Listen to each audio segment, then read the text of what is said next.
Welcome to Camojojo Outdoors World.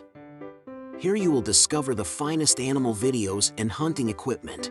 It's not uncommon for some animals to be confused with others of the same species. When observing wildlife from a distance, even the most seasoned observers may have trouble differentiating between species like elk and moose. More than 30 years ago, moose were reintroduced to Colorado, and since then, the state has seen a moose population boom in many regions. Tragically, hunters accidentally kill moose almost every year. Over the past several years, dozens of moose have been killed annually by hunters who mistook them for elk. The distinction between these two ungulates is important for elk hunters.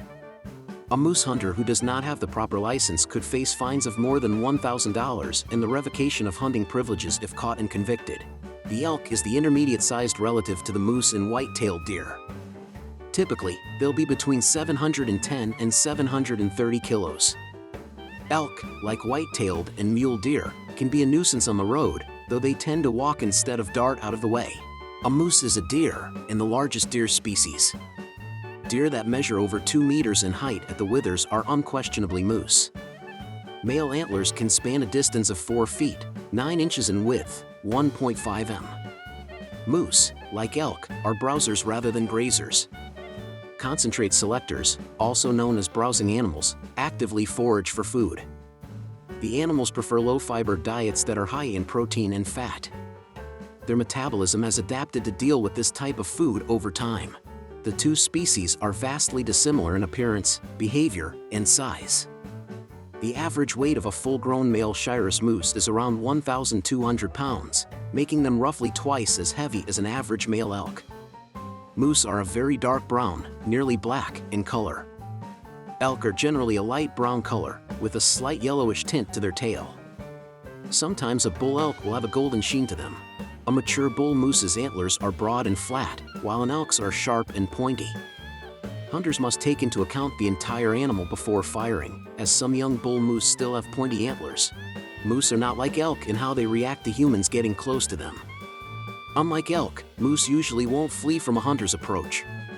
Consequently, they'll be simpler to kill. So, if the animal sees you but doesn't flee, it's probably a moose. Many hunters are able to identify elk and moose from their tracks.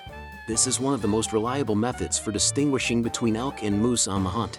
The typical elk track is about 4 inches long and 3 inches wide, according to hunters. In contrast, moose tracks are longer and deeper than elk tracks. Comparing moose tracks to those of elk makes it clear that the former prefer to keep to themselves.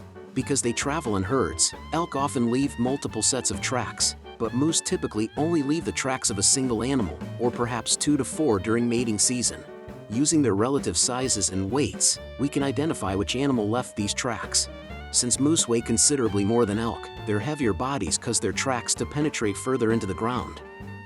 In contrast, elk tracks typically only go a short distance into the soil.